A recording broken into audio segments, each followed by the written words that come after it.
आज के वीडियो में मैं आपको understanding quadrilaterals exercise 3.2 and question number 2 को सॉल्व कराऊंगा। ओके, क्वेश्चन क्या है? Find the measures of each exterior angle of a regular polygon. ठीक है, थोड़ी सी हम यहाँ पे बेसिक समझेंगे। अगर आपको यहाँ पे बेसिक समझने में थोड़ी दिक्कत आए तो प्लीज़ एक बार 3.1 एक्सरसाइज को ज़रूर देखें, क्योंकि जो भी इसके बेसिक्स है ना, सारे के सारे 3.1 में छिपे बैठे हैं। चलिए एक बार फिर भी मैं कोशिश करता हूँ कि आपको यहाँ से चीज़ें समझ में आ जाए। ठीक है, लाइक ये एक ट्रायंगल है। ठीक है, ये ट्रायंगल है, लेकिन अभी यहाँ पे कोई भी एंगल जो है, तीन एंगल है इसके, लेकिन ये तीनों एंगल डिफरेंट डिफरेंट है और इसकी साइड भी डिफरेंट डिफरेंट है। अगर मैं ये कह दूँ कि इसकी साइडें जो है बराबर है, एक दूसरे के एंगल्स भी सारे बराबर है, तो वो क्या बन जाता है? Regular polygon. और पॉलीगन क्या होता है? कोई भी एक क्लोज्ड कर्व होगा जो जो कुछ भी परफॉर्म कर रहा हो। देखिए दो लाइन से तो क्लोज्ड कर्व बन नहीं सकता। ठीक है, तो इसको तीसरा जब आएगा तब ये क्लोज्ड कर्व बन गया। यहाँ पे इसको ट्रायंगल बोला जाता है और ये एक पॉलीगन भी है। ठीक है ना, पॉलीगन से ही आपके ट्रायंगल, क्वाड्रिलेटरल, पेंटागन ये सब बनते हैं। ठीक है, तो रेगुलर रेगुलर जहाँ पे लगा दिए ना, वहाँ पे क्या होता है कि इक्विलेटरल मतलब साइडें बराबर हो जाती है और इक्वी एंगल और एंगल्स बराबर हो जाते हैं रेगुलर में। ठीक है, केवल ये रेगुलर की बात है, तो हमें यहाँ पे यही चीज़ सॉल्व करनी है। ठीक है, रेगुलर को तो आपको समझ में आ गया। Measure of each exterior angle. ठीक है, ये जो एंगल्स हैं ये आपके इंटीरियर एंगल है। अगर मैं इसको थोड़ा आगे बढ़ा दूँ तो ये ट्रायंगल के जो बाहर दिख रहे हैं इसको मैं एक्सटीरियर एंगल बोल सकता हूँ। ठीक है, इसी तरह ये भी एंड ये भी, ये ट्रायंगल के बाहर है तो ये बाहर की तरफ के एंगल होंगे, ये एक्सटीरियर एंगल है। ठीक है, तो आपको करना क्या है, देखिए find the measure of each exterior angle. ठीक है, इन्हीं एक्सटीरियर एंगल का हमें मेजर करना है। ठीक है, ऑफ अ रेगुलर पॉलीगन। ठीक है, रेगुलर मतलब यहाँ पे आपकी साइड एंड एंगल सब एक जैसे ही होंगे। अगर ये 60 है तो ये भी 60 होगा, ये भी 60 होगा, और ये साइड अगर 4 है ये भी 4 होगी, ये भी 4 होगी। ठीक है, ये होता है रेगुलर का मतलब। ओके, अब हमें क्या बताना है कि एक्सटीरियर एंगल बताने का जिसकी साइडें 9 हो और 15 हो।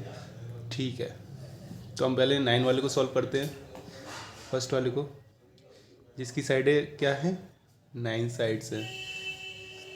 देखिए अब हम यहाँ पे 9 साइड्स तो बनाएंगे नहीं, बहुत टाइम लगेगा, तो सीधा साधा एक हमने 3.1 एक्सरसाइज में एक फार्मूला ड्राइव किया था। क्या था वो फार्मूला? n-2 into 180।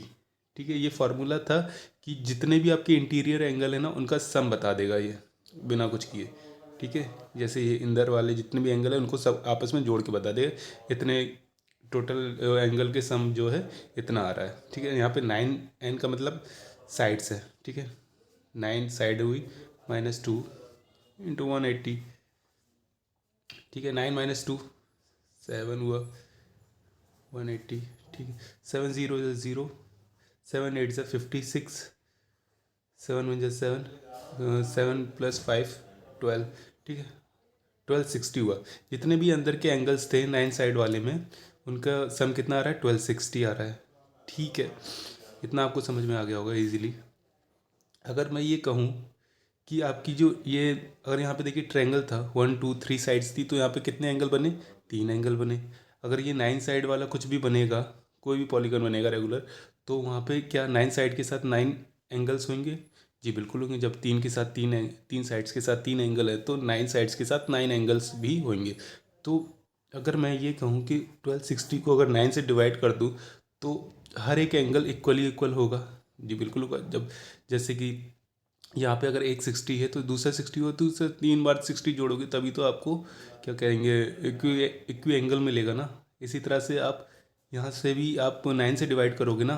देखिए अभी मैं बताता हूँ, पहले डिवाइड कर लेते हैं।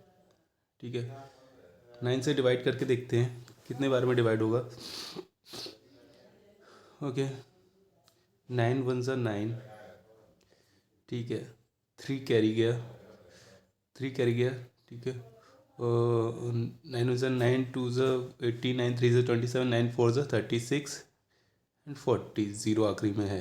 ठीक है, ये 140 टाइम में चला गया। अब मैं ये कह सकता हूँ कि 140 को अगर आप 9 बार जोड़ोगे तभी तो 1260 आएगा, मतलब कि आपका एक एंगल जो है 140 डिग्री का है। ठीक है, यहाँ पे सब इक्वली डिवाइडेड है सब। ठीक है, इसलिए ये एक पार्ट की वैल्यू है 140। ठीक है, लाइक अगर आपको नहीं समझ में आ रहा होगा, ठीक है, अगर मैं ये मान लेता हूँ 60 है।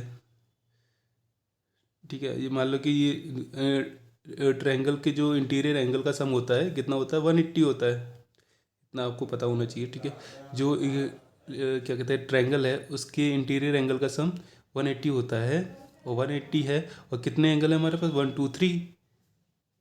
ठीक है, ये 60 बार में जाएगा। तो इसका मतलब ये हुआ कि हर एक एंगल, जो 3 एंगल हैं, सब कितने में डिवाइडेड है, 60 60 60 में। ये भी 60 हुआ, ये भी 60 हुआ, ये भी 60 हुआ। इसी तरह से 140 है, तो यहाँ पे हर एंगल 140 140 140 का ही होगा। होप सो आपको ये अच्छे से समझ में आ चुका होगा अब तो। ठीक, ये तो हमें इंटीरियर एंगल का बता दिया 140 है। हमें क्या बताना है, एक्सटीरियर एंगल का।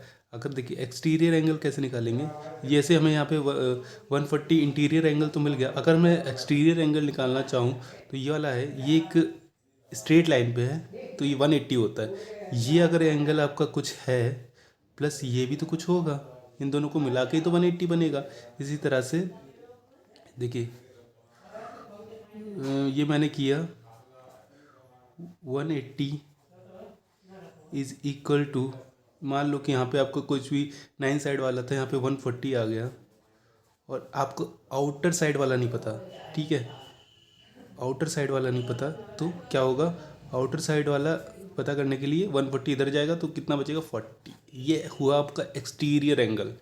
ठीक है, तो कह सकते हैं कि आप इसको डायरेक्ट 180 में से जो ये इंटीरियर एंगल है उसको माइनस कर दो तो भी आपका यही आएगा डायरेक्ट। ठीक है, कहने की बात है कि हमें बाहर वाला निकालना है, और ये पूरा एंगल 180 होता है, तो इसमें से 180 में से ये वाला निकाल दोगे तो इतना बच जाएगा एक्सटीरियर, और कुछ नहीं।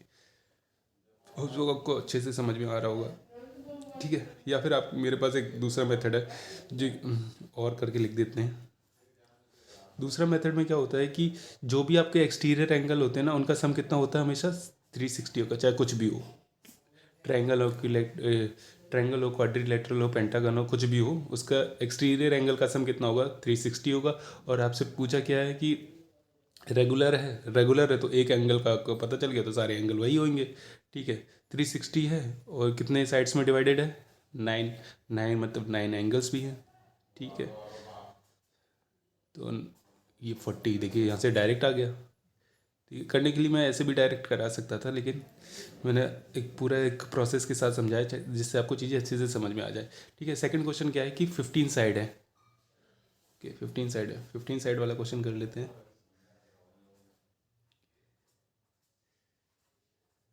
15 साइड्स, ओके।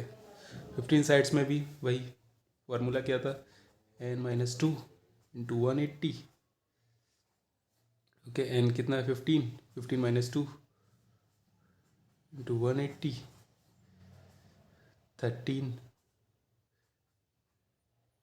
180। ओके, अब यहाँ पे 180 और 13 का मल्टीप्लाई करा लेते, 3 0 0 3 8 ज़ा 24, 3 1 ज़ा 3, ये 5 हो जाएगा। 1 0 1 8 ज़ा 8, 1 1 ज़ा 1, 0 4 13 13 एंड इधर हो जाएगा 2। ठीक है, 2340, ये आपके इंटीरियर एंगल का सम है जो मैं बताया पहले। और इसमें कितना डिवाइड करना है आपको, 15, मतलब 15 से डिवाइड करोगे तब आपको एक एंगल का वैल्यू पता चल पाएगा। ठीक है, 15 1 ज़ा 15, ओके, 15 1 ज़ा 15 एंड तो 15 1 ज़ा कितना होगा, 15 एंड कैरी बचेगा 8 एंड फिर 84 आ जाएगा। फिर ये जाएगा 15 5 ज़ा 75, ओके, 15 5 ज़ा 75 एंड इसके बाद ये हो जाएगा 90। ओके, 90 होने के बाद ये जाएगा 6 टाइम, ठीक है 156 आया, 15 से 2 3 4 0 156 टाइम गया। तो अब यहाँ पे हमें क्या करना था कि 180 में से 156 माइनस हो जाएगा। ठीक है, तो 1 कितना आ जाएगा यहाँ पे आ जाएगा टोटल आपका 24। तो यही आपके मतलब एक्सटीरियर एंगल होगा। ये आपका इंटीरियर एंगल था 156, इंटीरियर एंगल 156 है। यहाँ पे क्या था, ये इंटीरियर एंगल 156 हुआ, तो ये वाला हमें बताना है, तो इसके लिए हमें 180 में से माइनस कर दिया। ठीक है, तो 156 आ गया। या फिर इसका दूसरा शॉर्टकट क्या होता है और करके मैं बता देता हूँ। एक्सटीरियर एंगल का हमेशा सम कितना होगा, 360 होगा, 360 होता है। और उसके जो हमें क्या बताना है, ये रेगुलर पॉलीगन है। रेगुलर पॉलीगन है तो हर एक एंगल का अगर हम बता देंगे तो सारे एंगल वही होंगे, क्योंकि ये यहाँ पे इक्वी एंगल्स हैं, सारे एंगल एक जैसे ही होंगे, बस हमें एक ही बताना है। तो यहाँ पे डिवाइडेड कितने में, 15 पार्ट्स में डिवाइडेड है। 360 जो है, 360 के जो एंगल्स हैं सबको मिलाकर वो कितने पार्ट्स में डिवाइडेड है, 15 पार्ट्स में डिवाइडेड है। एक पार्ट की वैल्यू कैसे आएगी, जब हम इसको यहाँ से डिवाइड कर देंगे, तो ये जाएगा 24 टाइम। ठीक है, तो एक एंगल की वैल्यू 24 हुई। इसी तरह से 24 करके आपके टोटल 15 एंगल्स होंगे, जिसको मिला के ये 360 डिग्री बन पाएगा। ठीक है, थोड़ा सा कॉम्प्लिकेटेड हो रहा होगा, तो एक बार अगर आप पिछले वीडियोस भी देखेंगे तो होप सो आपको ये क्लियर हो जाएगा, जिन बच्चों को नहीं समझ में आ रहा है। अदरवाइज़ ये समझ में आ जाना चाहिए। तो ओके, अगर आपको वीडियो अच्छा लगा हो तो प्लीज़ मेरे चैनल को लाइक एंड सब्सक्राइब करना बिल्कुल भी ना भूलें। Thank you so much.